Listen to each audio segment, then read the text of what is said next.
Visakha south assembly నియోజకవర్గానికి అభ్యర్థిని జనసేన అధినేత పవన్ కళ్యాణ్ ప్రకటించారు. జనసేన అభ్యర్థిగా వంశీకృష్ణ శ్రీనివాస్ యాదవ్ ను నియమిస్తూ ప్రకటన విడుదల చేశారు. ఇంకా పెండింగ్ లో ఉన్న మరో 2 స్థానాలపై జనసేన అధినేత కసరత్తు చేస్తున్నట్లు తెలుస్తోంది.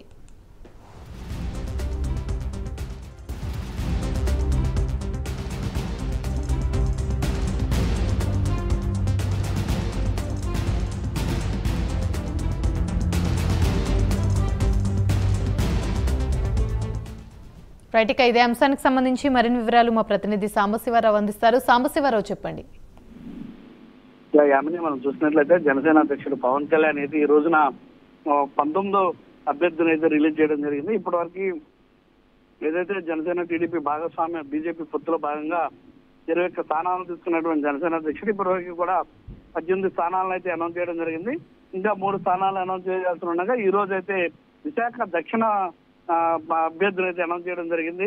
వంశీకృష్ణ శ్రీనివాస్ యాదవ్ ఈయన ఏదైతే ఎమ్మెల్సీ పదవిలో ఉండి వైసీపీ పార్టీకి రాజీనామా చేసి ఆయన జనసేన అధ్యక్షుడు పవన్ కళ్యాణ్ సమక్షంలో మంగళగిరిలో పార్టీలో చేరడం జరిగింది. ఆ రోజునే ఆయనకి ఏదో ఒక వైజాగ్ లో ఉన్నటువంటి ఎమ్మెల్యే స్థానాన్ని కల్పిస్తానంటూ కూడా ఇప్పుడు పవన్ కళ్యాణ్ హామీ ఇచ్చారంటూ కూడా ఆయన చెప్పడం జరిగింది. అందులో భాగంగానే ఎన్నో కసరత్తులు చేసిన తర్వాత ఆయనకి విశాఖ దక్షిణ సీట్ను అయితే ఆయన కేటాయించడం జరిగింది. ఈ యొక్క సీటు తోటి ఇప్పటి వరకు కూడా జనసేన అధ్యక్షుడు పవన్ కళ్యాణ్ 19 అసెంబ్లీ స్థానాలు అయితే ప్రకటించినటువంటి పరిస్థితి, ఇంకా 2 అసెంబ్లీ స్థానాలను కూడా ప్రకటించాల్సినటువంటి పరిస్థితి ఉంది. మరియు పాలకొండ, అవనిగడ్డ ఈ 2 అసెంబ్లీ స్థానాలపైన కూడా చర్చలు జరుగుతున్నట్టుగా కూడా తెలుస్తోంది. ముఖ్యంగా పిఠాపురంలో ఉన్నటువంటి పవన్ కళ్యాణ్ అక్కడ ఉన్నటువంటి ఏదైతే జనసేన మరియు ఇతర బీజేపీ టీడీపీ మిత్రపక్షాలు పోటీ చేసేటువంటి స్థానాల్లో ప్రచారం చేసే విధానానికి ఏ విధంగా వెళ్ళాలి, ఎక్కడెక్కడ ప్రచారంలో పాల్గొనాలి అనే అంశాలపైన కూడా చర్చిస్తున్నట్టుగా కూడా తెలుస్తోంది. అంటే పిఠాపురం వేదికగానే పవన్ కళ్యాణ్ అయితే ఈ ప్రచారానికి కూడా వెళ్ళాలని కూడా డిసైడ్ అయినట్టు తెలుస్తోంది.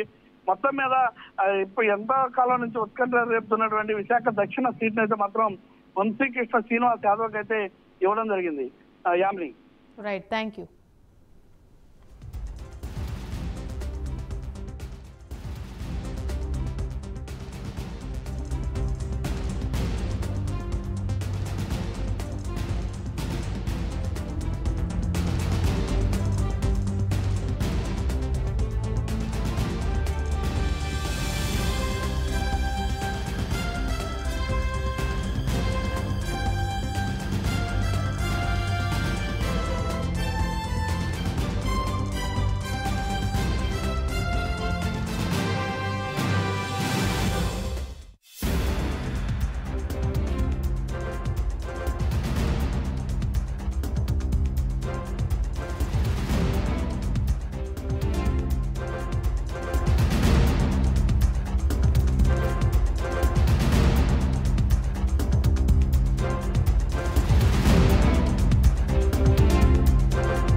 రైట్, ఇదే అంశానికి సంబంధించి మరిన్ని వివరాలు మా ప్రతినిధి రాజు లైవ్ ద్వారా మరిన్ని అప్డేట్స్ అందిస్తారు.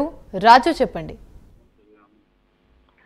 యామని, ఇప్పటి వరకు చూసుకుంటే విశాఖ రాజకీయాల్లో విశాఖ దక్షిణకు సంబంధించినంత నియోజకవర్గానికి సంబంధించినంత వరకు ఉమ్మడి అభ్యర్థిని ప్రకటించడంలో చాలా వరకు కూడా పొలిటికల్ సిచ్యువేషన్స్ ఉన్నాయని చెప్పుకోవచ్చు. అయితే మొదట్లో చూసుకునేటప్పటికీ ఇది జనసేనకు సంబంధించిన సీటు కాబట్టి జనసేన అభ్యర్థిని ప్రకటించే క్రమంలో మొదటి నుంచి కూడా ఇప్పుడు వంశీకృష్ణ శ్రీనివాస్కి ఇస్తారంటూ కూడా మొదట్లో వచ్చిన ఆలోచన. దాని తర్వాత మధ్యలో పవన్ కళ్యాణ్ మళ్ళీ విరమించుకున్నారు. దాని తర్వాత కొత్త అభ్యర్థిని రంగంలో దించే అవకాశాలు ఉన్నాయంటూ కూడా చెప్పుకొచ్చారు. అయితే దాని తర్వాత వచ్చిన పరిణామాలు చూసుకునేటప్పటికీ వంశీకృష్ణ యాదవ్ ఇప్పటికే 3 రోజుల నుంచి కూడా ప్రచారం మొదలు పెట్టడం జరిగింది. ఆయన అయితే నియోజకవర్గం మొత్తం కూడా సుడిగాలి పర్యటన చేస్తున్న పరిస్థితి కనిపిస్తుంది. అయితే ఈ రోజు తాజాగా పార్టీ సెంట్రల్ కార్యాలయం నుంచి పవన్ కళ్యాణ్ అయితే ఆయనకి టికెట్ ఇస్తున్నట్లుగా ప్రకటించారు. దీంతో ఒక్కసారిగా దక్షిణ నియోజకవర్గం మొత్తం కూడా చూసుకునేటప్పటికీ మొత్తం జనసేన నాయకులు అదేవిధంగా టీడీపీకి సంబంధించిన నాయకుల మధ్య కూడా కాస్త ఉత్సాహభరితంగా ఉందని చెప్పుకోవచ్చు. ఎందుకంటే ఇప్పటి వరకు అన్అఫీషియల్ గానే ఇదంతా జరుగుతుంది, ప్రచారం కూడా అన్అఫీషియల్ గా జరుగుతుంది కనుక ఏమాత్రం కూడా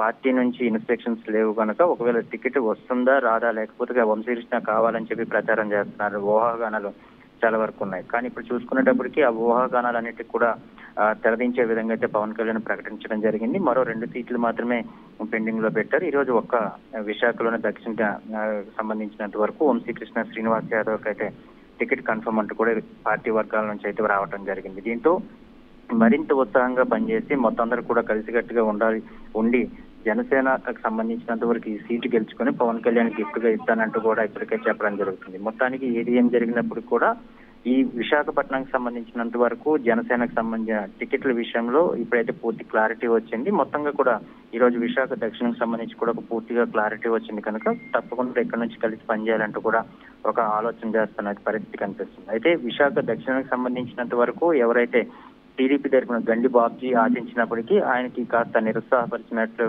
అనిపించి ఆయన అయితే పార్టీకి రిజైన్ చేస్తున్నట్టు కూడా చెప్పడం జరిగింది. కానీ దాని తర్వాత ఆయన పార్టీ అధిష్టానం కూడా పిలవడం జరిగింది. పిలిచిన తర్వాత ఆయన బుజ్జగింపు చేశారు. అదేవిధంగా విశాఖ పార్లమెంట్ అధ్యక్షుడిగా కూడా ఆయన ఎన్నిక చేయడం జరిగింది. దీంతో ఇప్పుడు వంశీకృష్ణ శ్రీనివాస్ అదేవిధంగా గండిబాబు కలిసి కానీ ఒకే దాంట్లో కానీ వెళ్ళి మొత్తం అందరినీ కూడా కార్యకర్తలని, జనసేన కార్యకర్తలు కావచ్చు, టీడీపీ కార్యకర్తలు కావచ్చు, బీజేపీకి సంబంధించిన కార్యకర్తలు కావచ్చు, మొత్తం అందరినీ కూడా ఒకే తాటిపైకి తీసుకొచ్చి వాళ్ళందరినీ కూడా ఏకీకృతం చేస్తే మాత్రం తప్పకుండా ఈసారి విజయం సాధిస్తామంటూ కూడా ఆశాభావం వ్యక్తం చేస్తున్న పరిస్థితి కనిపిస్తుంది. మరో విషయంలో చూసుకునేటప్పటికీ అక్కడ పోటీగా ఉన్న వైసీపీ తరఫున ఎవరైతే అసెంబ్లీ బరిలో ఉన్నారో వాజ్పేయి గణేష్ కూడా ఒక విధంగా గెలుపుపై ధీమా వ్యక్తం చేస్తున్నారు.